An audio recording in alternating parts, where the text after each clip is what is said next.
Well, Republicans are now attacking telework. That's right. Work from home. It's an abomination that you would sign an agreement to let 98% of the people in the administration stay at home and work. That's not what I did, Congresswoman. Well, That's not what I did. 98% were eligible for telework, but I required all of the headquarters folks and the regionals and the areas to be there 3 days a week. And ever since the pandemic ended, those field offices in each of your districts have been open 5 days a week. Ever since vaccines were available, 5 days a week. Thank you very much. That was Republican Congresswoman Virginia Foxx calling it an abomination that these people are working at home. And then the Commissioner O'Malley, was like, no, dude, they're qualified to work at home, but most of them aren't working at home. That's just not the truth. And the truth is, there's actually good reasons why people should work at home. These people want to do their jobs. They want to do their jobs well and efficiently, but every 3 weeks, we come out here and we attack what we already know is an efficient way to work. And why do we know that? Because we've heard the testimony throughout all of the last Congress in this very committee. Testimony that told us how work from home policies don't impact efficiency, how allowing telework attracts diverse, higher quality candidates and talent, how it makes it easier for our veterans and our military spouses and mothers and those with disabilities to work. We have already determined over and over and over and over again that these policies are better, not worse, more efficient, not less wasteful. And that was Democratic Congresswoman Summer Lee showing you that working at home helps people that are single parents, they have disabilities, veterans. It can be helpful to have the option to work a few days at home. But Republicans aren't having none of it. Watch Nancy Mace. Can you, a candidate to be chair of the Democrat Party, define what a woman is for me today? Madam, or Congresswoman. Can you define what a woman is? Oh, yes. What is a woman? You're going to ask me to define what a woman is? Yes, I am right now. Well, I'm talking, You just said you could. Explain yes, it to me. I'm talking to a woman right now, distinguished woman. What is a elected woman? Representative. What is a woman? I think you're kind of denigrating the purpose of this. What is it? You can't define what a woman is. All right. In an I'm effort to be married fair, to a woman. in an I effort have to be two fair and daughters who are unbiased, women. in an effort to be fair and unbiased, can you define what a man is for me? I have 2 sons that are men. Okay, that just took a really weird turn. How do we go from talking about working from home to then defining a man and a woman?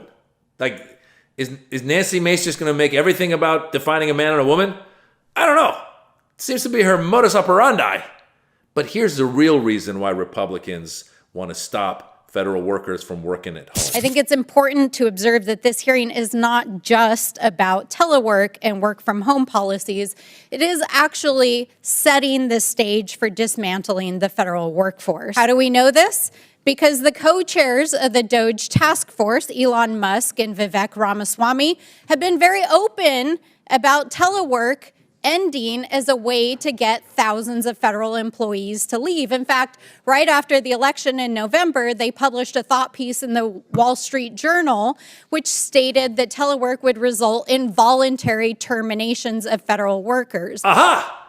That's why Republicans don't want people working from home. Representative Melanie Stansbury just broke it down for us. It's a plan that was proposed by Vivek Ramaswamy and Elon Musk, saying that if we get rid of telework, a big portion of the federal employees will not want to come into work and they will quit. And all of a sudden, that's how you get rid of them.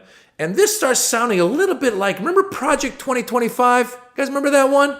That was hot during the elections. And we were telling you, be careful, Project 2025. They want to implement a situation where they bring in federal workers that are all loyal to Don and have total loyalty, as opposed to federal workers who might have experience or are neutral, meaning that they're different parties, Republican, Democrat, but they've been there for years and years. So basically, what we're seeing now is one way to implement Project 2025 without saying they're implementing Project 2025. So they don't need to go and say, we fired all of these federal workers and then, hired people that we interviewed. And in the interview, we were like, will you do everything Donald Trump asks? And they were like, yeah. And we go, okay, you're hired. Do Do you have any experience for this position? No. Well, you're still hired because you'll do whatever Donald Trump says you wants you to do. So they want loyalty. They don't want experience. And so they found this runaround to say, let's get rid of telework. And you saw that first Congresswoman there, Congresswoman Foxx, who, by the way, who gives these people their information? Like, don't they have a staff? Shouldn't someone in the staff had said, look, 98% qualify for telework, but 98% are not doing telework? Can you imagine if 98% of employees of any company, much less the federal government, were all doing telework? It would be COVID, but it wouldn't be today. Today, people are going into offices, and like that commissioner said, some use days to stay at home, and it helps. I think what's happening is many of them probably go to the office once or twice a week at least, and then work from home the rest of the time. Which, as long as you're productive, then sure, why not?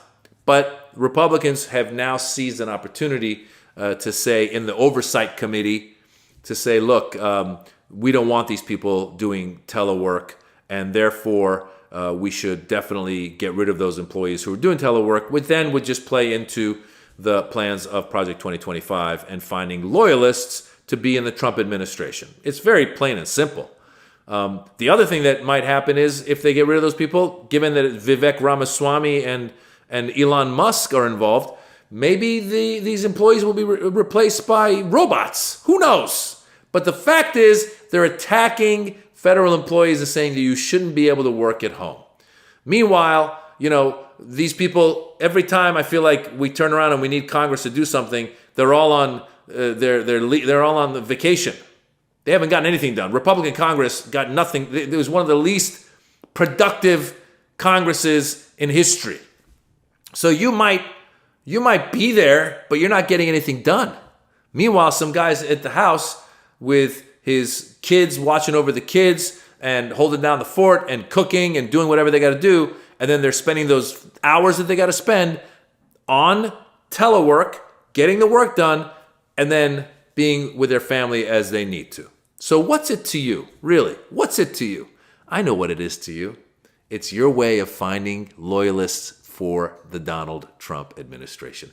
Plain and simple, ladies and gentlemen. They want loyalists, so they want a way to get rid of federal employees. And this is one of the ploys. These next 4 years are going to be interesting. We have to be on our toes to try and determine why they're doing what they're doing.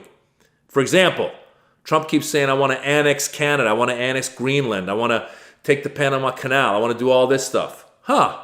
Is he really going to do it? Does he have a way? Does he have a strategy? Or is he also trying to distract from these less than qualified cabinet members that he's pushing through the Senate judiciary committees, like your Pete Hegseths and your Tulsi Gabbards and your Kash Patels? Is he trying to distract, or is he serious? We don't know. It's going to be a crazy 4 years. Do you understand? Crazy. So get a lot of popcorn, because it's going to be crazy. And we're going to have to try and determine why was that Congresswoman Virginia Foxx so upset about other people working from home, and then she realized they weren't all working from home. Why? What's going on with these people? Why is Nancy Mace asking the guy what the definition of a man and a woman is? What does that have to do with anything? It's distractions. It's all, bright object. Look at this, shiny object. And meanwhile, they're doing whatever the hell they want. They're helping out their billionaire friends. They're giving Elon contracts. They're giving Vivek work. That's what's happening, ladies and gentlemen.